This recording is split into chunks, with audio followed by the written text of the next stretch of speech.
Hi, in this session we will discuss orthogonal signal space.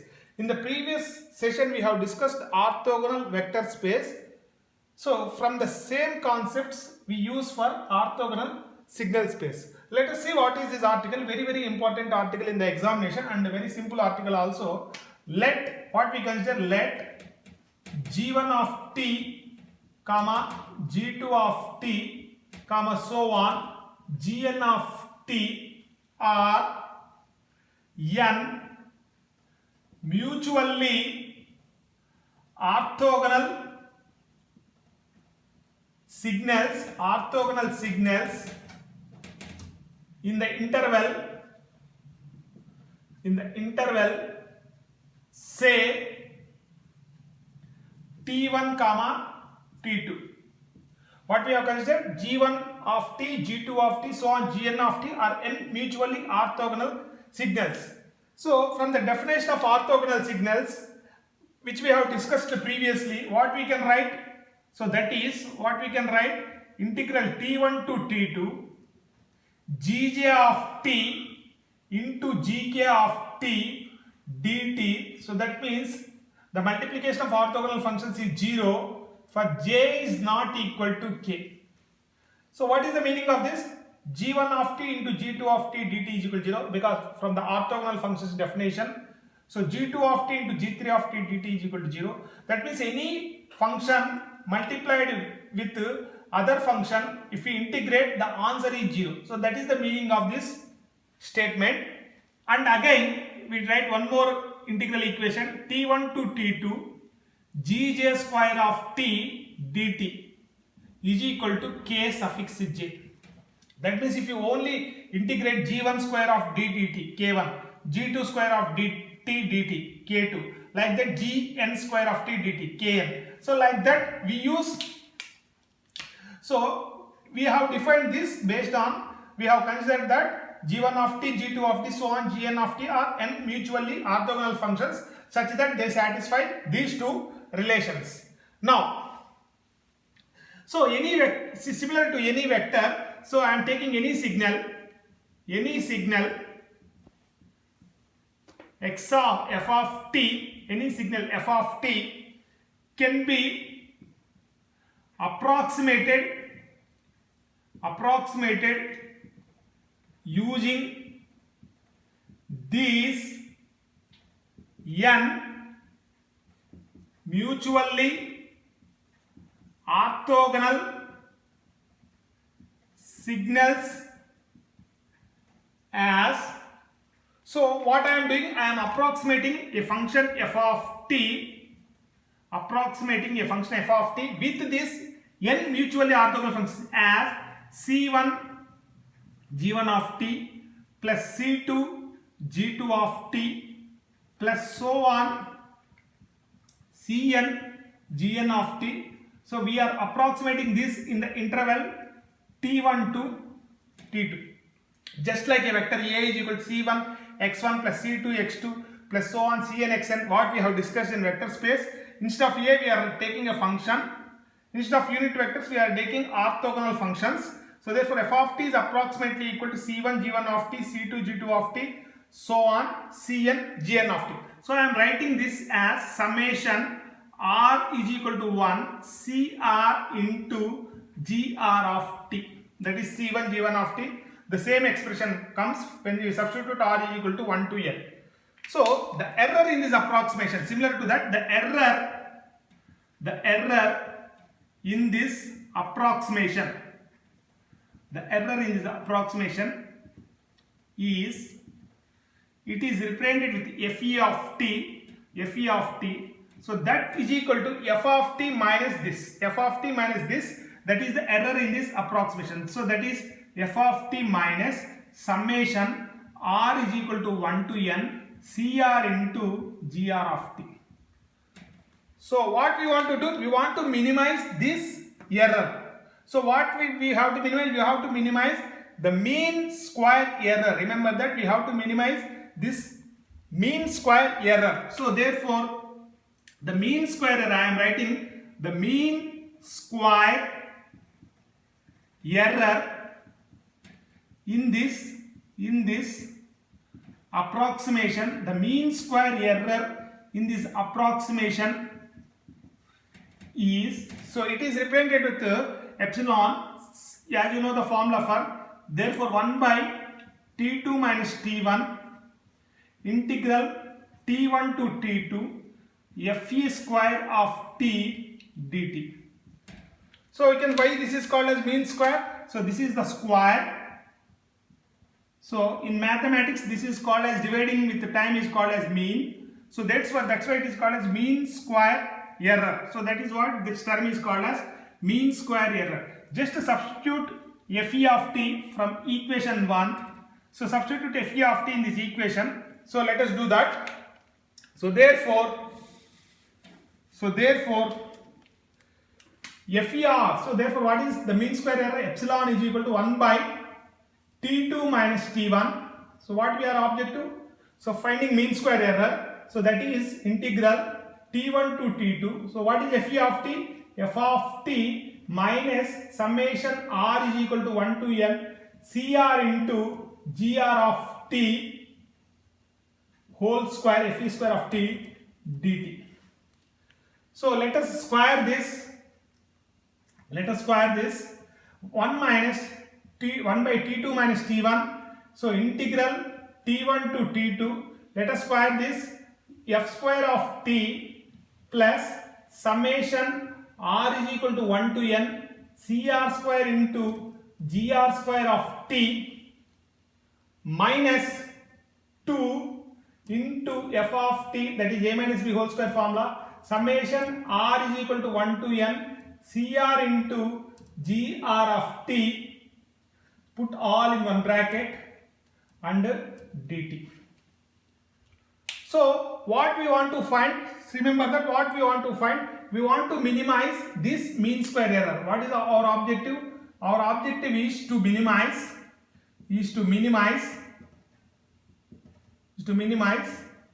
mean square error.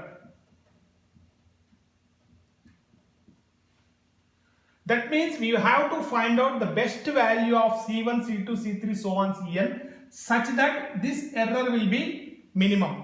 See this equation, coming to this equation. So we are approximating f of t with these functions.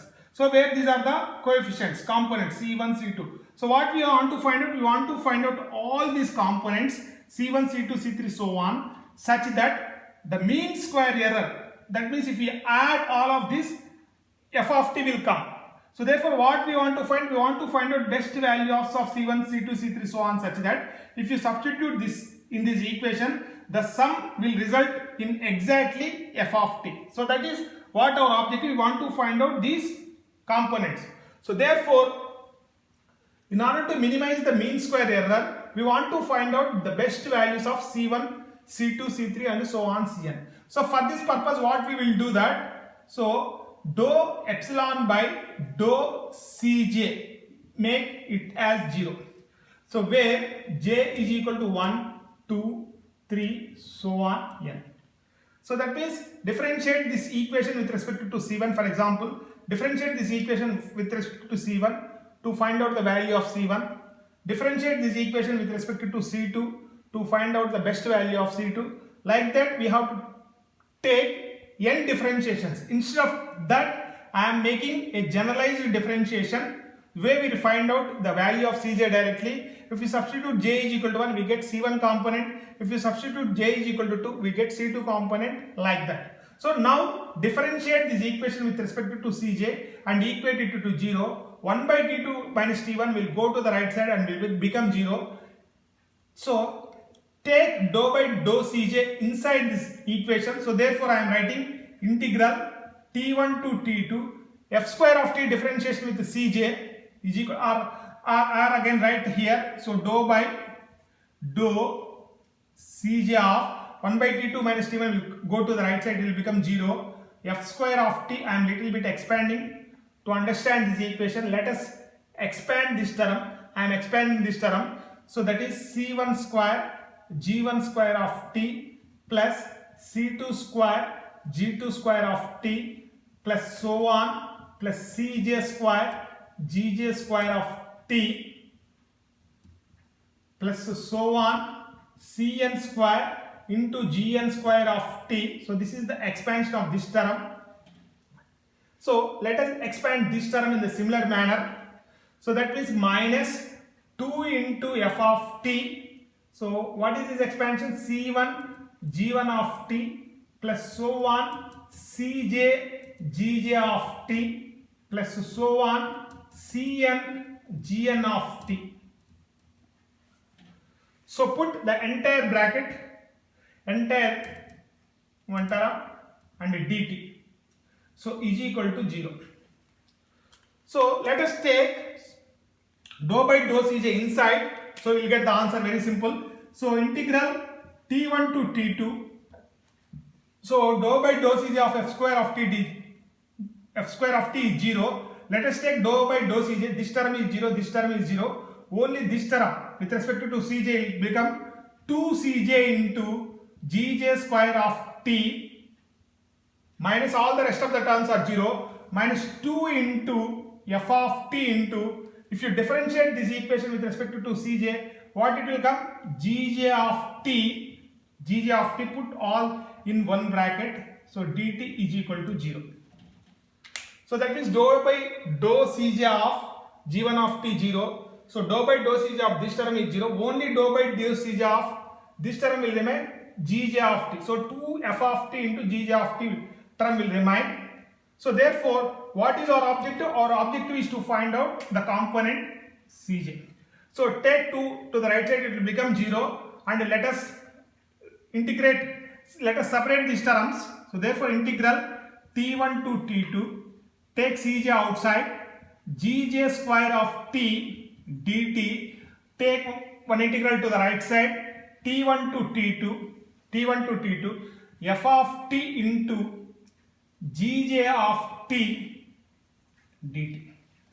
So what I want the component Cj. So the component Cj is given by, just take this integral to the right side, divide this. Okay, that is integral t1 to t2 f of t into Gj of t dt by integral t1 to t2 Gj square of t dt. So this is a very important relation. How to find out the component C1 comma, we use this formula to find out the component C1, C2, C3 and so on, where j is equal to 1 comma 2 comma c comma so on n. So how to remember this formula? So what is the analogy between vectors and signals, and we will close this. So very simple formula how to remember. Let us see how to remember this. So vectors, we have discussed vectors. Any vector A, what it is written as? C1 x1 plus C2 x2 plus so on CR xr plus so on Cn xn. Where what is x1, x2 so on? Unit vectors, as I discussed earlier, unit vectors. What is C1, C2, C3? They are components. So we have derived the formula for CR. What is CR? Just dot product with XR. All the terms will become 0. A dot XR left side, right side CR into XR dot XR. So therefore, what is the formula for the component CR? The component CR is equal to, simply what is the formula? A dot XR by XR dot XR. So this is the formula we have derived. Coming to signals, adopt the same concept to the signals. So that's why this analogy is given. So instead of vector A, I have taken a function and we have approximated with C1 G1 of t plus C2 G2 of t plus so on plus Cj Gj of t plus so on Cn Gn of t. So we have approximated f of t using n orthogonal functions. So in the interval t1 to t2. So I want this coefficient Cj. So what you have to do, similar to vectors, f of t multiplied with gj of t divided by gj square of t dt. Adopt the same formula. So that means cj, I want this coefficient cj. So from vectors, apply the same concept, integral t1 to t2 f of t multiplied with gj of t dt by, so what is the denominator? Integral t1 to t2 gj square of t dt. So this is the formula, very important formula. I use many times to calculate the coefficients in this approximation. This is all about this very important article in the examination, orthogonal signal space. Thank you.